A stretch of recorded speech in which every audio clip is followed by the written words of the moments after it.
presentation about ways to value or determine the loss resulting in timber theft or trespass, where theft is criminal, more intentional, and trespass is unintentional, but still the trees were removed. And we're just going to talk about the case where trees are removed.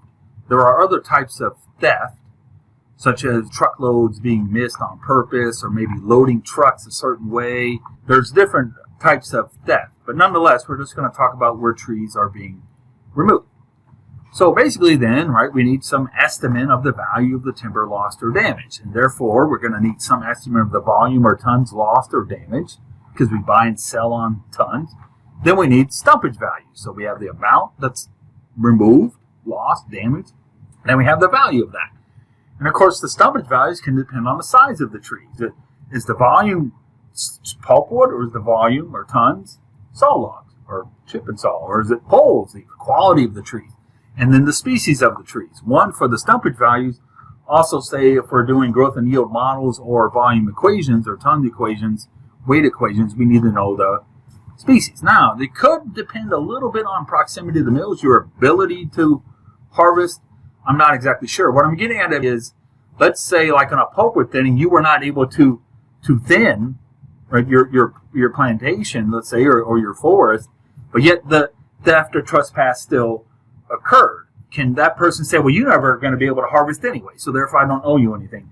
I don't think legally that's going to work. I think you're going to get the fair market value. You're going to get the reasonable stumpage value. But really, this is nothing more than a typical timber cruise, just that the trees are no longer there. So you're going to have to kind of come off and work off of the stumps or some other means to get at that estimate. And to me, statistical efficiency and accuracy are still going to come into play, your bias, just like a normal timber cruise. So here is Mississippi Code 97-1759 dealing with theft, and you can see the value of the timber, fair market value. Here is trespass 95-510, and such a tree equal to double the fair market value. Which now the question becomes, how do you determine the fair market value? So a very common way is through a stump cruise. To begin with, we commonly estimate volume or tons using mathematical equations. These equations are developed based on other trees somewhere else, often like in a research or an academia setting. And we're often going to predict them as a function of diameter and height. So diameter, breast height, 4.5 feet above the ground, and then often trigonometric principles, mathematical principles, we determine the height. And you can think of it, right, diameter, d squared, that would be your area, and then h would be your third dimension, and that's your volume. Volume's a three-dimensional variable, right? So that makes sense that we're going to predict it as d, diameter, and height, particularly when you square diameter. And then there's other variables sometimes thrown in there. But right, usually height's going to be total height, at least initially. Then we have these volume ratio equations. Everything's working off of equations, and really the big kicker is diameter and height, and usually diameter, breast height. Then they're going to be species-specific equations, say for loblolly often, or loblolly pine plantations, natural, we have specific equations. And then sometimes you may have composite generic equations. The species really aren't that important or valuable enough to worry about it, such as maybe like black tupelo and ironwood. You may lump them together in a composite.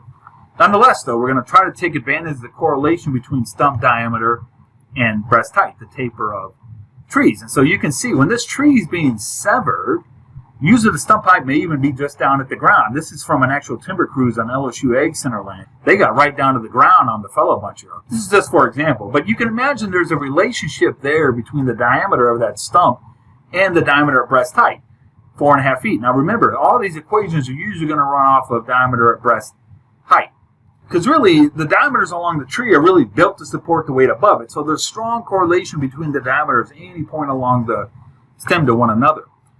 So a very common thing then is to come over here to adjacent trees. Now, if it's a total clear cut, you got some trees removed in a theft or trespass, you really can't use adjacent trees. But often it may just be, particularly in trespass, it's just 1 or 2 acres that inadvertently got cut. The logger wasn't paying attention.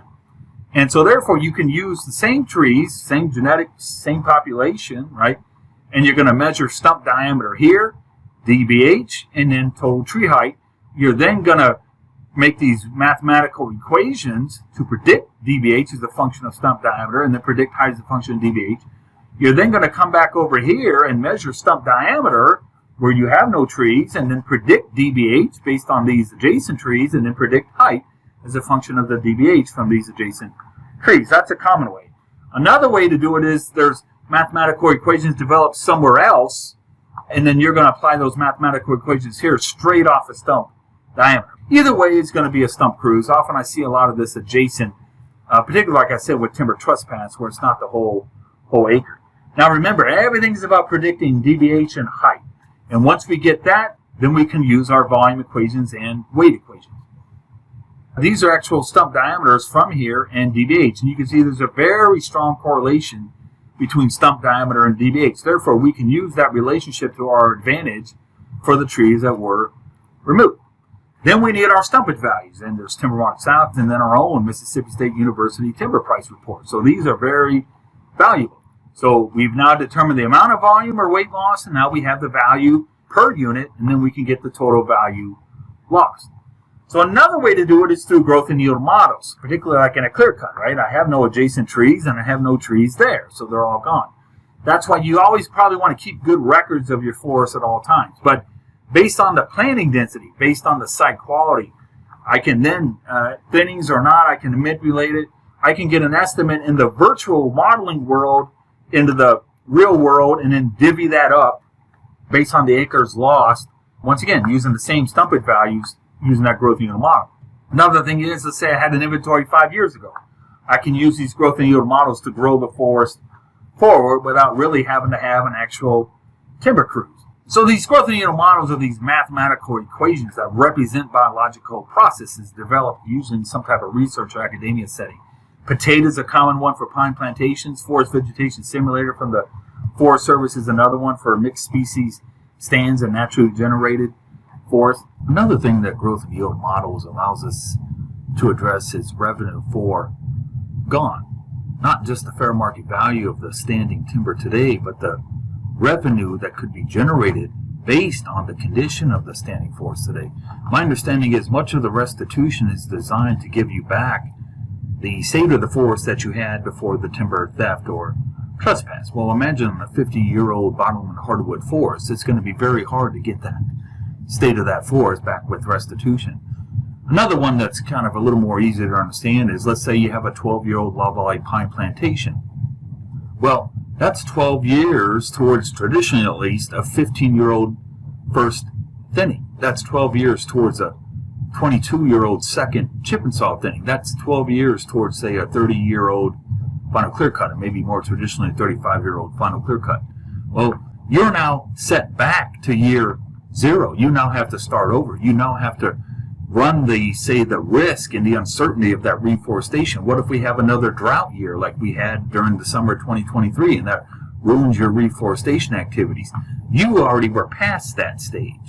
So to me, you should be compensated to some extent for that risk or uncertainty from that investment. You've also lost that. Beyond that, you also have had 12 years of property taxes. And that to me is why you see a lot of times like 2x or 3x fair market values. Now, think of a 12-year-old loblolly pine plantation, particularly today. That stumpage probably doesn't really have any value. So how do you really get compensated for that? So a lot of times we can project the forest out and then calculate the revenues that you would get throughout that rotation and then discount that back. Beyond that, think about like a timber trespass case. You have 1 or 2 acres of 100 acres. How hard is it going to be to get a planting crew to come out and plant 1 or 2 acres?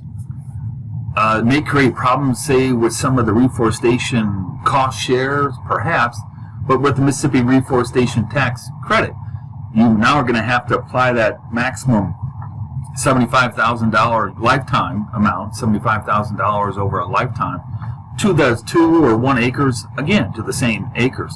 So all I'm saying is in my opinion, you should also receive some kind of restitution for that. And if you're in an actual timber theft or trespass case, you should talk with your attorney, lawyer, or your forester who is representing you and see if you can't get that some restitution or compensation for these other factors as well.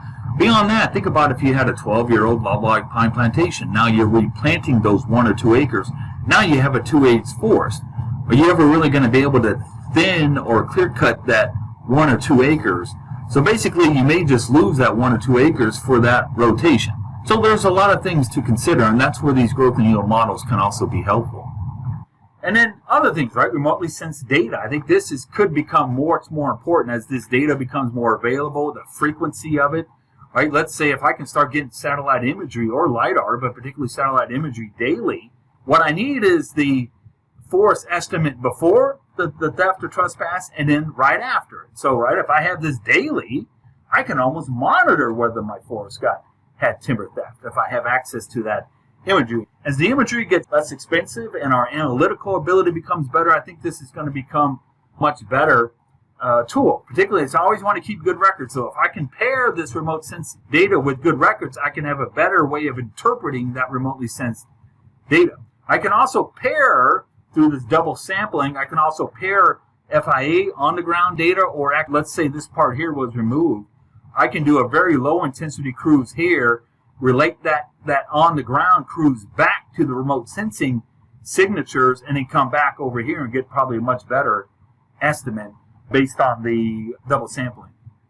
As I said, as the cost continues to go down, the frequency becomes more dependable, the coverage becomes better, I think the remote sensing is really going to be a helpful tool.